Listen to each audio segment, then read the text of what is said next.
Sur un plan personnel, tout se passe bien. J'ai fait une bonne préparation physique sur une bonne partie du mois de juillet, tout le mois d'août. J'ai mis un peu l'accent aussi sur la diète, ce que j'ai pas spécialement fait sur les années précédentes. Ensuite, les premiers matchs sont plutôt bien passés. Grâce à tout le physique qu'on a fait pendant le mois d'août, on était plutôt bien sur le plan physique. Pareil, on mettait l'accent sur la vitesse, je l'ai trouvé aussi plutôt bien sur l'intensité et tout ça, donc tout s'est bien passé. Jusqu'à présent, tout va bien. Je pense que le niveau élite est vraiment bon. Il y a peut-être 2-3 équipes qui vont se détacher par la suite, mais dans l'ensemble, le niveau élite est vraiment bon. De toute façon, on le voit, il y a pas mal de joueurs issus d'autres compétitions qui viennent, comme de la Super League, de la NRL. Et bon, certains font la différence, mais pas tous. Et on a vu aussi par la suite que d'autres joueurs sont partis dans ces championnats et s'en sortent plutôt bien. Ça va être un championnat très difficile. Quelques clubs se sont restructurés et veulent nous concurrencer et ça va être un championnat difficile et très intéressant, je pense. On a vu de très bonnes choses, vraiment de très bonnes choses, notamment avec les jeunes qui montent de junior et les nouveaux arrivants. Je pense à Danny Hulme, l'anglais là. Mais on voit qu'il n'y a pas encore cette cohésion qu'on a eue à la fin de saison dernière. Sur les 2 matchs qu'on a fait en première mi-temps, on s'est un peu cherché et en deuxième mi-temps ça allait un peu mieux. Donc il y a de très bonnes choses, mais il y a encore beaucoup de travail et c'est pas plus mal parce que s'il n'y avait pas de travail, on s'ennuierait un peu. Donc voilà, il y a beaucoup de travail et le but c'est d'être bon d'être au top à partir de la mi-saison et fin de saison pour les phases finales.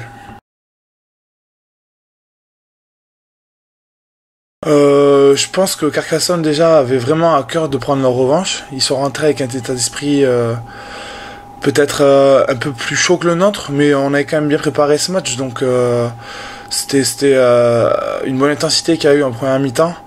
Comme je l'ai dit, on se cherche un peu encore, on a fait tomber quelques ballons qu'on fait pas tomber normalement. Et en deuxième mi-temps, on s'est remis un peu dans le jeu et on a été beaucoup mieux. On est tous sortis très frustrés de ce match et je pense qu'on attend tous avec impatience le match retour. Ça sera notre revanche à nous ici à Arnonay. Et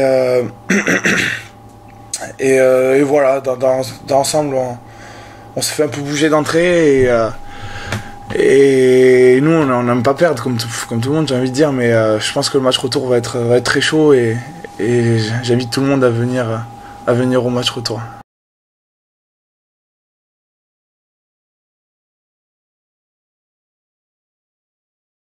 Le discours du staff est assez positif. À la fin du match, ils nous ont dit de garder le sourire. Faut lever la tête. C'est pas parce qu'on a perdu un match qu'il y a le feu. Bien au contraire, il y a beaucoup de travail et on en est tous conscients. Donc le discours assez positif. On va mettre l'accent sur le jeu, voilà, on va essayer de garder cette même intensité. Mais voilà, le discours reste positif comme l'ensemble de l'équipe. Et puis on va aller de l'avant, on va travailler et tout va bien se passer. Le groupe vit très bien. Je pense que c'était un de nos points forts l'an dernier, l'ambiance. On a gardé la même équipe cette année. Il y a toujours une très bonne ambiance. On est tous des potes. Donc ouais, le groupe le vit très bien. Il nous tarde ce week-end Villeneuve pour pouvoir remettre les points sur les i, j'ai envie de dire. Et pouvoir se racheter du match dernier. Ça va être un match difficile Villeneuve, mais c'est sûr qu'on va y rentrer à fond, quoi. L'équipe de Villeneuve, c'est une équipe qui est capable de gagner sur n'importe quel terrain. Peut-être que la saison va être difficile parce qu'ils n'ont pas un très gros effectif, mais ce week-end, je sais, au vu des résultats qu'ils ont fait sur les 2 matchs précédents, ça va vraiment être un match très chaud. J'ai vu le résumé contre UTC, ça joue plutôt bien, même très bien. Peut-être justement c'est cet effectif qui va un peu pêcher parce que s'il y a 1 ou 2 blessures, ils vont vite être limités, je pense. Après, ils ont de très bonnes individualités. Je pense notamment à des joueurs comme Farid Nicolas, qui est à l'arrière, qui est très bon individuellement, qui est une vraie cisaille, hein. En défense, il laisse rien passer. Je pense aussi à Constant Vilgas qui joue au Théo. Justement, il y a quelques joueurs du Théo comme Constant, comme Esteban et comme Johan Bartho qui auront à cœur de montrer ce qu'ils valent ici sur l'ancien terrain. Johan Bartho, une vraie force de la nature. Hein, c'est un joueur qui fait mal. Hein, quand il est chaud, il fait très très mal. Ici, on l'appelait un peu le Manitou, le tracteur, quoi. Et il avance toujours. Je pense aussi aux deux jeunes là qui ont fait l'équipe de France A, Aurélien de Carmin et Loïc Maria, qui sont en train de franchir des paliers, de passer des caps. Comme Geoffrey Zava aussi, qui fait des bons matchs. Donc ça va être vraiment un match très chaud, de très bonnes individualités et je pense que ça va être un vrai régal à aller voir. Donc encore une fois, j'invite tout le monde à venir voir ce match ce week-end. Et s'il fait beau en plus, ça sera une belle partie. Les solutions pour l'emporter, ça va être déjà de bien stopper tout leur poule à gaz qui est à l'avant là, qui avance bien, Ali Moualka et tout ça. Je pense aussi que va falloir qu'on mette beaucoup de communication, histoire qu'on joue bien, qu'on fasse tomber moins de ballons qu'on a fait tomber à Carcassonne.